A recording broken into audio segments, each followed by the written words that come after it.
بسم اللہ الرحمن الرحیم۔ خلیفہ اول حضرت ابو بکر صدیق رضی اللہ تعالی عنہ کے صاحبزادے اور حضرت عائشہ صدیقہ رضی اللہ تعالی عنہ کے بھائی محمد بن ابی بکر رضی اللہ تعالی عنہ کی شہادت میں چونکہ معاویہ بن ابی سفیان کا نام بھی لیا جاتا ہے اور تاریخ کی بہت سی کتب اور صحیح اور مستند روایات کے مطابق بھی محمد بن ابی بکر صدیق کی شہادت اور ان کے قتل کے تانے بانے معاویہ بن ابی سفیان تک جا پہنچتے ہیں۔ عبداللہ بن بدیل جنگ جمل کے دن ام المومنین عائشہ صدیقہ رضی اللہ تعالی عنہا کے پاس پہنچے۔ وہ اپنے ہودج میں بیٹھی ہوئی تھی اور عرض کیا، اے ام المومنین، آپ کو اللہ کی قسم دے کر پوچھتا ہوں، کیا آپ کو یاد ہے کہ میں آپ کے پاس اس دن حاضر ہوا تھا جس دن عثمان غنی کو شہید کیا گیا تھا؟ میں نے آپ سے عرض کیا تھا کہ عثمان شہید ہو گئے ہیں، اب آپ مجھے کیا حکم دیتی ہیں؟ تو آپ رضی اللہ تعالی عنہ نے فرمایا تھا کہ علی کو لازم پکڑو، اللہ کی قسم وہ بدلے نہیں۔ پس عائشہ خاموش ہو گئی۔ پھر یہی بات عبداللہ بن بدیل نے 3 دفعہ دہرائی، پس وہ خاموش رہی۔ عبداللہ بن بدیل نے اونٹنی کی کونچیں کاٹنے کا حکم دیا تو اونٹنی کی کونچیں کاٹ دی گئی۔ پس میں اور عائشہ کے بھائی محمد بن ابو بکر اترے اور ان کے ہودج کو اٹھا کر علی کے سامنے رکھ دیا۔ پھر ان کو علی کے حکم سے عبداللہ بن بدیل کے گھر میں داخل کر دیا۔ محمد بن ابی بکر صدیق صغار صحابہ میں سے ہیں۔ حضرت ابو بکر رضی اللہ تعالی عنہ کی وفات کے بعد ان کی والدہ اسماء بنت امیس رضی اللہ تعالی عنہ سے حضرت علی کرم اللہ وجہ الکریم نے نکاح کر لیا تھا، جس کے بعد محمد بن ابو بکر رضی اللہ تعالی عنہ حضرت علی رضی اللہ تعالی عنہ کے زیر پرورش رہے۔ تاریخ کی مستند کتابوں میں ان کے بارے میں درج ہے کہ محمد بن ابی بکر صدیق خلیفہ سوم حضرت عثمان غنی رضی اللہ تعالی عنہ کے خلاف ہونے والی شورشوں میں بھی شامل تھے اور یہ باغیوں اور بلوائیوں میں بھی شمار ہوتے تھے۔ یہ عثمان غنی رضی اللہ تعالی عنہ کی سیاسی پالیسیوں سے نالاں تھے۔ جب عثمان غنی رضی اللہ تعالی عنہ کو قتل کیا جانے لگا تو جن 2 افراد نے ان کو شہید کیا تھا ان کے ساتھ تیسرے محمد بن ابی بکر صدیق ہی تھے۔ انہوں نے جا کر عثمان غنی رضی اللہ تعالی عنہ کی داڑھی کو پکڑا اور اس کو کھینچنے لگے اور کہنے لگے کہ تم نے سنت رسول کو تبدیل کیا ہے۔ عثمان غنی رضی اللہ تعالی عنہ نے فرمایا کہ صاحبزادے، اگر تمہارے والد محترم یہاں ہوتے تو کبھی ایسا نہ کرتے جیسا کہ تم کر رہے ہو، اور میں سنت کو تبدیل کرنے والا نہیں بلکہ سنت پر قائم رہنے والا شخص ہوں۔ یہ سن کر محمد بن ابی بکر رضی اللہ تعالی عنہ سخت نادم ہوئے، وہاں سے لوٹ گئے۔ عثمان غنی رضی اللہ تعالی عنہ کی اہلیہ کے مطابق سیدنا عثمان غنی رضی اللہ تعالی عنہ کو شہید کرنے والے افراد میں محمد بن ابو بکر صدیق شامل نہ تھے، بلکہ وہ حضرت عثمان کی شہادت سے قبل ہی وہاں سے نکل گئے تھے۔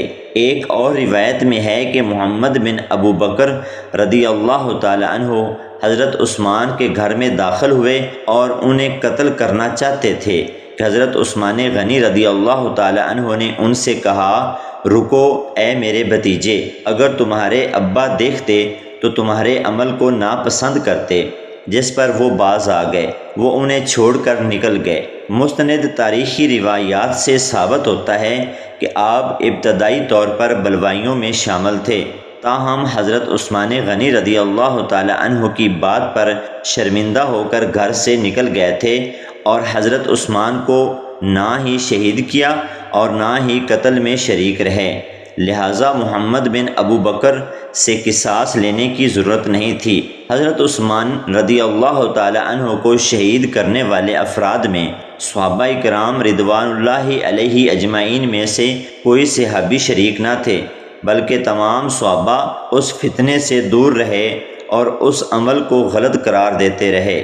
لہذا حضرت عمر بن العاص رضی اللہ تعالی عنہ کا شہادت حضرت عثمان میں مرکزی کردار ادا کرنے کی بات نرا الزام ہے۔ مستند تاریخی روایات سے اس بات کی تصدیق نہیں ہوتی، اسی بات پر تمام امت کا اجماع ہے۔ محمد بن ابی بکر حضرت علی المرتضیٰ کی زوجہ محترمہ حضرت اسماء بنت امیس کے فرزند تھے اور حضرت علی المرتضیٰ کی زیر کفالت جوان ہوئے تھے۔ جب حضرت عثمان کی شہادت کا واقعہ پیش آیا تو حملہ آوروں کی شورشوں میں یہ برابر کے شریک رہے اور قاتلین عثمان کی حمایت سے دستبردار نہیں ہوئے۔ محمد بن ابی بکر کا ان شورشوں میں شریک رہنا اور بغاوت کرنے والوں کی حمایت کرنا ان کا ایک ذاتی معاملہ تھا۔ اس میں حضرت علی المرتضیٰ کی رائے دوسری تھی اور وہ اس معاملے میں حامی نہیں تھے، جیسا کہ شہادت عثمان کے واقعے میں بیان کیا گیا۔ خلیفہ سوم حضرت عثمان غنی رضی اللہ تعالی عنہ نے اپنے دور خلافت میں اپنے ایک رضائی بھائی عبداللہ بن ابی سرہ کو مصر کا گورنر بنا کر وہاں تعینات کیا، لیکن مصر کے مسلمان اس کی گورنری سے اور اس کی سیاسی پالیسیوں سے بہت نالاں تھے۔ وہ ظالم اور سفاک قسم کا شخص تھا۔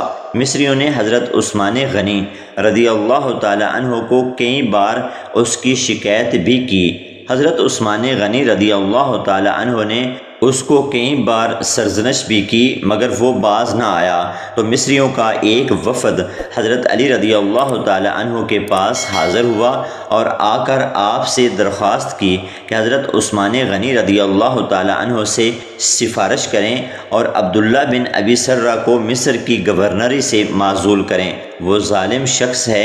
حضرت علی رضی اللہ تعالی عنہ کی سرزنش پر عثمان غنی رضی اللہ تعالی عنہ نے عبداللہ بن ابی سرہ کو معزول کر دیا اور حضرت علی رضی اللہ تعالی عنہ کے مشورے پر محمد بن ابی بکر صدیق کو مصر کا گورنر تعینات کر کے مصر بھیج دیا۔ لیکن مروان بن حکم جو کہ حضرت عثمان غنی رضی اللہ تعالی عنہ کا داماد اور چچا زاد بھائی تھا، وہ خلافت کے امور میں حضرت عثمان غنی رضی اللہ تعالی عنہ کے اختیارات ناجائز استعمال کرتا تھا۔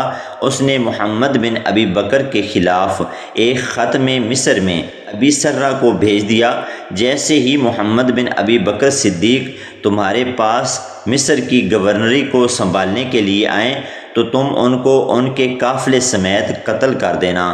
اور یہ خط محمد بن ابی بکر کے ہاتھ لگ گیا اور وہ خط لے کر حضرت عثمان غنی رضی اللہ تعالی عنہ کے پاس حضرت علی رضی اللہ تعالی عنہ کے ہمراہ پہنچے تو حضرت عثمان غنی رضی اللہ تعالی عنہ نے کہا کہ میں نے ایسے کوئی احکامات جاری نہیں کیے۔ بعد میں جب تحقیق کی گئی تو پتہ چلا کہ مروان بن حکم بدبخت نے حضرت عثمان غنی رضی اللہ تعالی عنہ کے نام کا سہارا لے کر اور ان کی مہر ثبت کر کے یہ خط لکھا تھا۔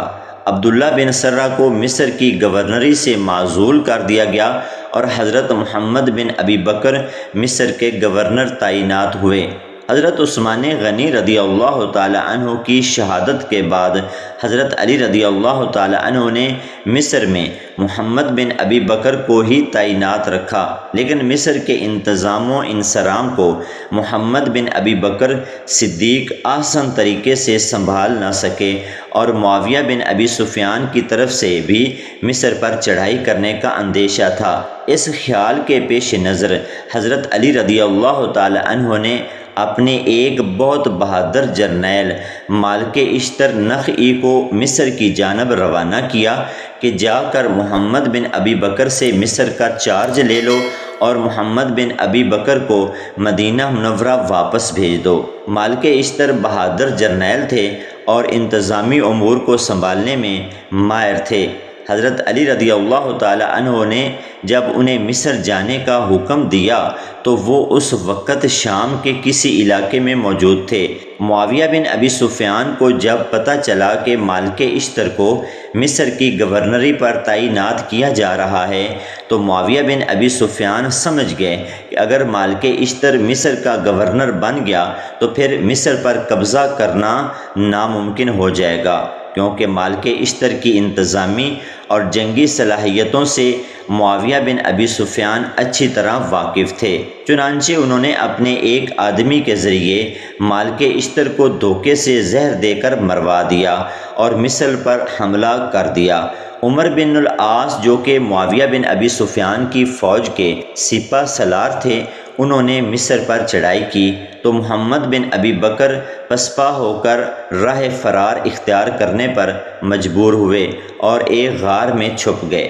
عمر بن عاص نے انہیں گرفتار کیا اور انہیں بعض روایات کے مطابق بھوکا رکھ کر شہید کر دیا گیا، اور بعض روایات کے مطابق محمد بن ابی بکر کو قتل کر کے ان کی لاش کو ایک مردہ گدھے کے پیٹ میں ڈال کر زندہ جلا دیا گیا۔ حضرت عائشہ صدیقہ رضی اللہ تعالی عنہا کو اس کے بارے میں پتہ چلا تو آپ بے حد رنجیدہ خاطر ہوئی۔ حضرت علی کرم اللہ وجہ الکریم کو ان کی وفات کا پتہ چلا تو آپ رضی اللہ تعالی عنہ نے فرمایا، مصر کو دشمنوں نے فتح کر لیا اور محمد بن ابی بکر رضی اللہ تعالی عنہ شہید کر دیے گئے۔ ہم اللہ ہی سے اس فرزند کے مارے جانے پر اجر کے طلبگار ہیں جو ہمارا خیرخواہ، سرگرم کارکن، تیغ برا اور دفاع کا ستون تھا۔ عائشہ صدیقہ رضی اللہ تعالی عنہا کو ان کی اس طرح شہادت کا علم ہوا تو سخت افسوس ہوا۔ فرماتی ہیں، میں اسے اپنا بھائی اور بیٹا سمجھتی ہوں، چونکہ انہیں آگ میں جلایا گیا تھا، اسی غم کی وجہ سے اس کے بعد عائشہ صدیقہ رضی اللہ تعالی عنہا نے کبھی بھنا ہوا گوشت نہیں کھایا۔